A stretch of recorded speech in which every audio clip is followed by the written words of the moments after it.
Buongiorno Italia.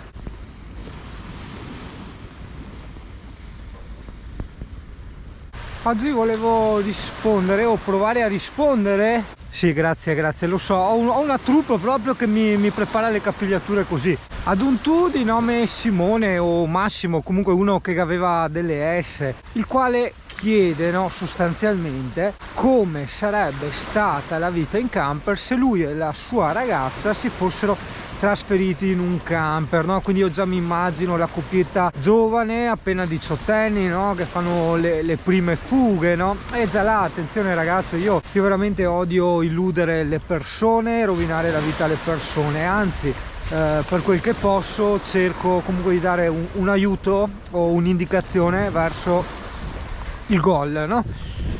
Il goal qual è? Innanzitutto guarda che mare oggi. Ma a parte il mare di oggi, il punto è che comunque quando tu porti avanti una convivenza con qualcuno si crea una sorta di aspettativa, no? E io non vorrei poi non farti rispecchiare sia te e soprattutto la tua compagna in quell'aspettativa e pertanto far cadere la coppia, perché ti dirò, persone che si sono lasciate per questa incompatibilità, incongruenza di aspettative ce ne sono state molte, e ci sono state anche con case da 200.000 euro, voglio dire, quindi non con camper. Ragazzo mio, per chi non è predisposto, non ha ancora provato questa avventura, ritrovarsi in una scatolina, soprattutto in due, non è cosa facile, perché la scienza ci insegna e Singano ci ricorda che due animali, tra parentesi ricordo che pure il simiotto dell'Homo sapiens appartiene al gruppo Animalia, messi all'interno di uno spazio ristretto, iniziano a farsi guerra, ok? Perché viene invasa una sorta di confine mentale che si chiama prossemica e lì iniziano gli asti, no? Quindi prova a immaginare una coppia, se non è particolarmente vissuta, affiatata e contemporaneamente anche appassionata e predisposta a questo stile di vita, no? In una casetta molto piccola, ragazzo, tieni conto che stiamo anche parlando di un camper. E qual è la differenza? La differenza te la sei già quasi risposta da solo, e ti ricordo quando mi hai chiesto ma e come faccio per caricare e scaricare, cioè della serie dove vado più che come faccio, perché il come faccio te l'ha mostrato Singano, oppure anche dove andiamo a dormire, oppure dove possono esserci delle aree sosta, no? Perché poi sai, periodo invernale ti serve anche l'elettricità, oltre a un rubinetto funzionante e non chiuso per il ghiaccio. Quindi vedi, tutte queste cose possono essere viste contemporaneamente in due modi completamente distinti, ossia sotto un'idea di avventura, quindi di magia, di figo, no? Che bello, tipo Singano, no? Quando è alla ricerca dell'acqua, che è felice quando la trova, o si trova una colonnina della corrente funzionante, o che ne so io, no? Contemporaneamente appunto c'è anche l'aspettarsi di vivere con una continuità di tranquillità, no? Così come si fa nelle abitazioni, con la corrente continua, l'acqua continua, e tu poi ti troverai a non rispecchiarti in queste cose. Ti ritrovi magari una delle situazioni più facili da raggiungere, no? È quella di trovarsi ad esempio in pieno inverno con un camper che ti fa entrare un sacco di spifferi e fa freddo, no? La stufa non riesce a riscaldare, o meglio in certe zone tipo il bagno non riesce a riscaldare, l'acqua calda non ti basta assolutamente per farti una doccia, no? Perché finisce subito, e sei senza corrente, no? E per di più magari anche senza acqua, perché tipo in questo periodo in molte zone del Veneto, cito il Veneto ad esempio perché ci sono io qui, i rubinetti sono chiusi, hai capito? Perché sennò ghiacciano, e quindi come fai? Tu ti ritrovi là con l'amorosa che magari si aspettava, no, l'avventura, figa eccetera, e si ritrova tutte queste cose che per lei possono essere rotture di coglioni, e dice ma no, lascia stare, cioè vai, fatele da te ste robe.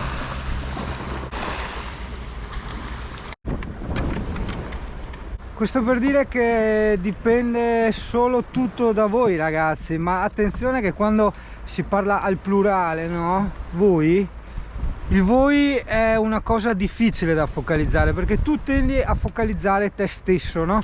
Perché sai che la tua ragazza sta bene con te, al momento è felice, eccetera, e quindi dici ah ok, a me piacerebbe andare in camper, quindi automaticamente piace anche a lei. Attenzione, molto probabilmente né tu né lei sapete se realmente vi piace, perché ancora non l'avete sperimentato. Una scorciatoia per sperimentare le cose della vita ci è stata data dalla natura, e è l'immaginazione. È uno strumento potentissimo, va utilizzato con attenzione, perché a volte possiamo appunto illuderci del contrario, no? E quindi sbagliare il risultato. Che mattina incredibile.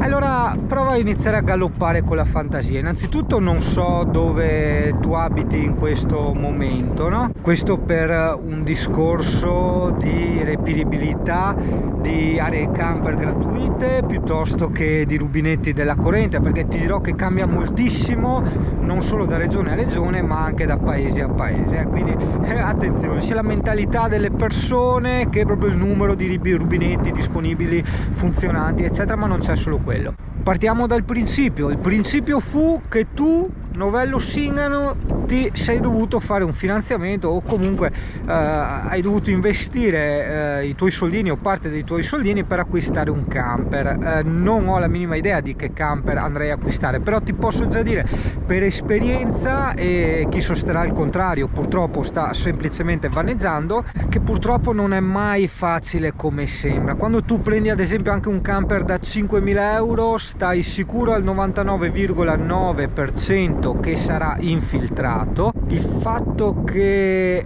il proprietario ti dica che non è infiltrato, o che anche sia convinto non sia infiltrato, in realtà non è una menzogna, una truffa. Moltissime persone non sanno di avere il camper infiltrato. Cioè, io ho conosciuto tantissime persone con camper anche da soldini, camper anche di qualità, che quando sono andati a vedere per fare altri lavori oppure per curiosità hanno fatto il test infiltrazioni, è venuto fuori che avevano le infiltrazioni, hai capito? Però se loro l'avessero venduto il loro camper, no, cioè per loro era il miglior camper di questa terra, hai capito? Cioè dire che il loro camper aveva le infiltrazioni era come dire avesse la peste bubonica, hai capito? È un'offesa per il camperista non sentirsi dire il tuo camper è infiltrato, cioè gli dici praticamente è un camper di merda. In realtà no, purtroppo è così, è normale. Poi di questi camper da 5.000 euro, chi ha un po' di onestà che li ha comprati ti dirà sì che alla fine insomma ci ha speso un bel po' di soldini per farci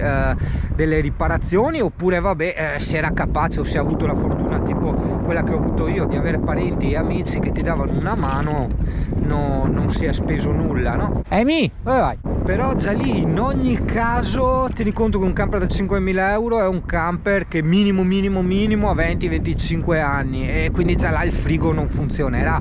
Cioè ti troverai, le prime volte va tutto bene, le prime volte è tutto bello, ma dopo un anno che magari tu vivi con l'amorosa ti ritrovi ad avere, no, anche il frigo che non funziona, la roba che va male, che non sta in congelatore.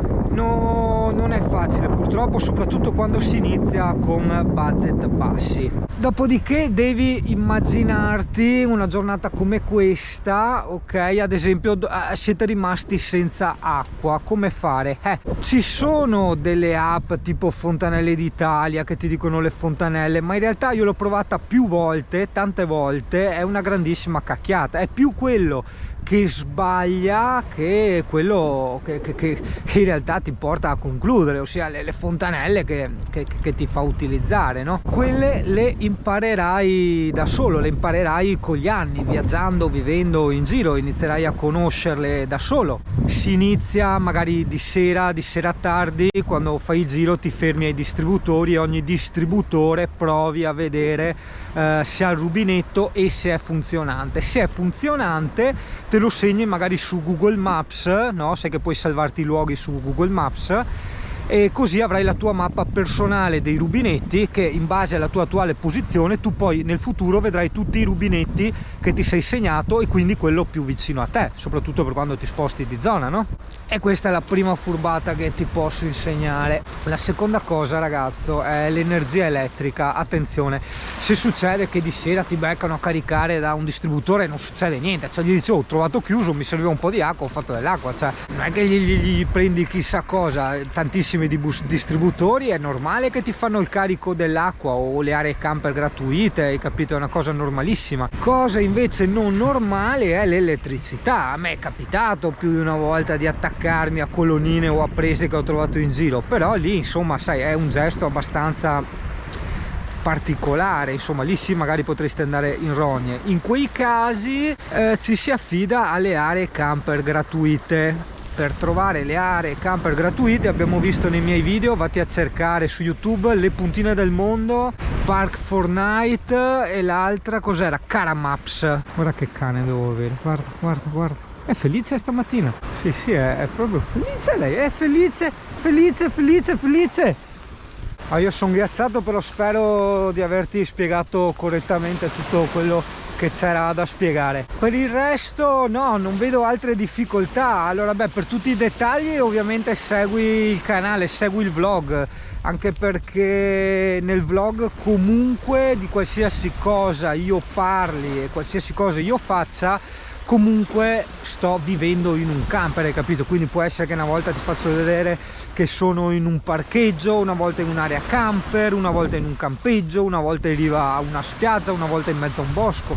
Ma la tua domanda effettivamente era dove posso andare a dormire. In realtà puoi andare a dormire dove vuoi, ci sono solo due cose da tenere a mente.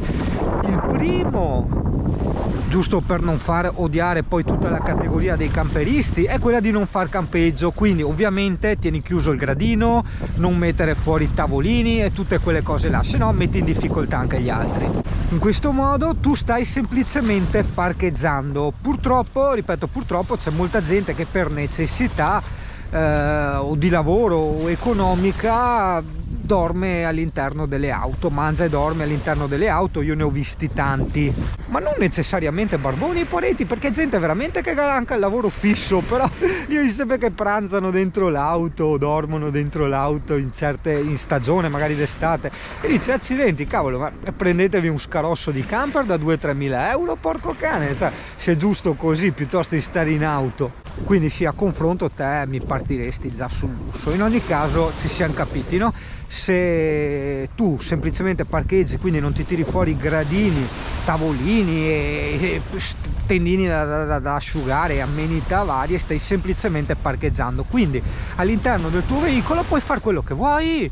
Puoi dare la raspatina all'amorosa, come puoi farti il sonnellino, come puoi mangiarti il McDonald's da sport. C'è però un'altra cosina che è molto fraintesa sia dai camperisti che dalle forze dell'ordine e tutto quanto. C'è proprio il divieto di camper. Quello in realtà esiste ed è legittimo, però quando? È legittimo quando il camper può danneggiare seriamente il manto stradale, oppure l'accesso del camper bloccherebbe la circolazione, ok? Qua a Jesolo effettivamente ci sono delle strade intelligenti con scritto il divieto, vabbè non è camper ma è roulotte, ma perché? Perché se entra una roulotte si incastra, hai capito? Uguale i divieti di camper. Quindi tutti i divieti di camper che troverai sono illegittimi, a meno che il camper non cade giù perché è troppo pesante, non fa cedere la strada o blocca la circolazione, oppure non può parcheggiarsi perché proprio ci sono dei microstalli, hai capito? Resta sempre valido però il primo discorso che ho fatto e ripetuto più volte, che tu l'avventura falla, buttati. Questo l'ho detto veramente tante volte anche quando ero all'inizio. Mal che vada ci hai rischiato quei 4-5 mila euro, insomma, anche perché alla fine ti ho detto camper, ti dico di stare sui 5 mila euro, ok? Non meno. Già 5.000 euro sarà un tra virgolette catorcio, dopo dipende dalle aspettative. Può essere una cosa molto di lusso, tipo per me quello da 4.500 che ho avuto era una cosa molto di lusso, mentre per altri abituati a altri generi di camper può essere un catorcio, insomma quello è relativo. Poi ti si aggiungerà 250 euro circa di assicurazione, lì dipende sempre dalla regione, e un 30-40 euro di bollo, il tutto all'anno. Ma quindi Singano mi hai detto sia sì che no? No ragazzo, bisogna saper leggere tra le righe. Io ti ho detto sì, prova, hai solo 5.000 euro da eventualmente rischiare, per carità, poi è vero che anche il camper puoi rivendertelo, ma attenzione, tasta bene la situazione, le emozioni tue e della ragazza. Se la cosa vedi che magari può non andare, abbandona l'idea, cioè non continuare per poi rovinarti l'esperienza a te, a lei, e magari anche rovinare il rapporto, perché insomma amore fino a un certo punto, ma se dopo una si vede, no, che non è portata e è costretta ad andare avanti anni con uno a stare in camper perché non è il suo, hai capito, poi purtroppo, sintesi della sintesi, prova e vedrai se il gioco ti piace oppure no, e se non ti piace, come tante cose della vita, dove è possibile abbandona.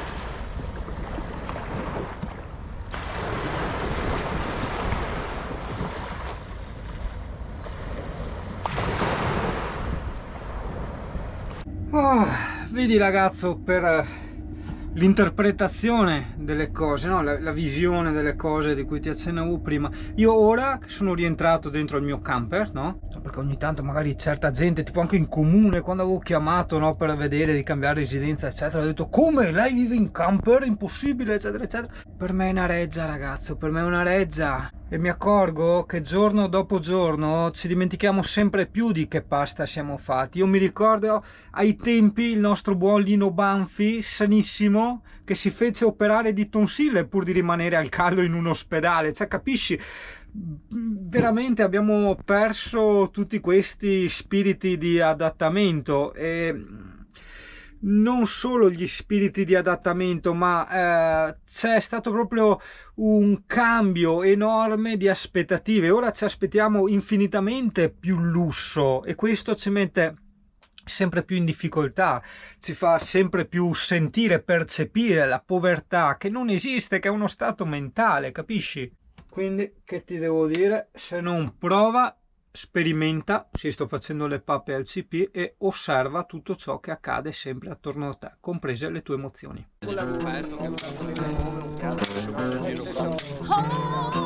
Eccolo!